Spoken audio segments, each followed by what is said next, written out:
Hello everyone. Welcome to English Vibes. My name is Kevin and I'm here again. Today we are going to discuss one topic and that's I think really interesting for you.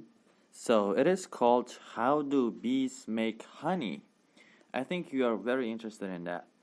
So we have 5 ideas about it. So firstly, honey honey begins as nectar. This is sugary liquid proceeded by flowers to encourage insect pollinators to visit. Nectar is 70 to 80% water with a mixture of three different sugars, sucrose, glucose, and fructose, plus some snacked chemicals to help draw bees to the flowers. And the second step is honeybees suck nectar through their hollow proboscis, a straw-like tongue, and store it in the first chamber of their stomach, called the provencatrice. An enzyme called invertase breaks the sucrose down into simpler glucose and fructose molecules. Other enzymes raise the acidity of the nectar, which helps kill bacteria.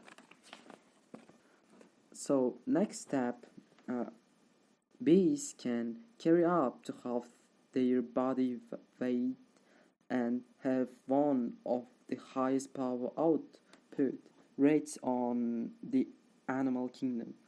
This lets them forage up to 5 kilometers from the hive, but at this range, most of the nectar payload used for the flight home. And the fourth step is, back at the hive, forager bees regurgitate the nectar. It's then passed between worker bees, mouth to mouth, to reduce its water levels.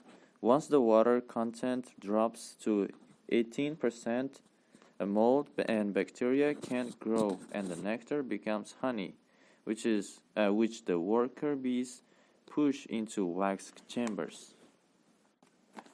So the next is in spring and early summer, the bees colony uses all its honey to feed their larvae, building its workforce to a summer peak of 50,000 bees. These workers then spend 2 to 3 weeks madly gathering nectar to last the winter.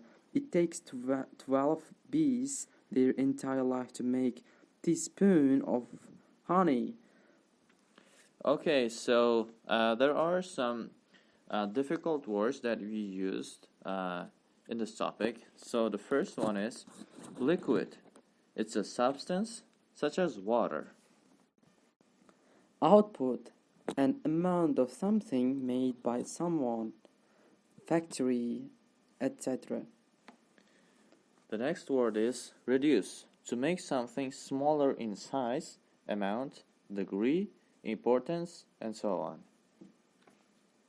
The next is gather, to collect some things. And the next word is enzyme. Any of a group of chemical substances that are produced by living cells and cause particular chemical reactions to happen while not being changed themselves. An enzyme in the salvia of the mouth starts the process of breaking down the food. So that was an example sentence. It was really interesting topic, isn't it? Yes, of course. I didn't even know how the honey is made. I just knew that honey was made by bees, but I didn't know the process of making it. So it was really informative.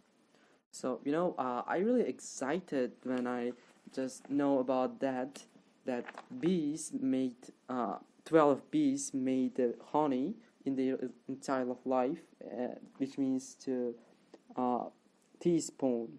Mm-hmm. Yes, and so can we do a little bit of speaking?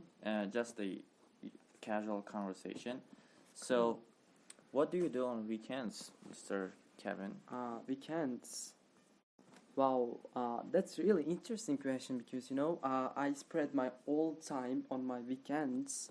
So on that days, I will definitely call my friends like you, and we are about to discuss a topic or something like that. Then I spend my family with my I spend my time with my family, and I watch movies, and I play football or some sport. I do some sport with my brother. So yeah. And so, what's your favorite subject at school? Ah, well, in my on my country there are countless number of subjects. I mean, not countless, like that's 19, and I think that's really ridiculous because I'm not interested in them. So and at the same time they are compulsory, and I don't like this side. When it comes to the subject that I like, that's definitely English and math because my future profession is really related to these both subjects. What interests you in terms of math? Wow, I don't know actually because I'm really crazy about it. So the thing is that when I kind of face with troubles, I would definitely outcome with it, and I like this side of math. Okay, what did you mean by outcome? Outcome means sorry, it was Overcome, right? overcome. Yeah. That is great. So, overcome means to win something or get over something. Yes. And you said troubles, not troubles, but troubles is the correct pronunciation. And a trouble means a problem. So I think that's it for today's podcast. Thank you for listening to our podcast.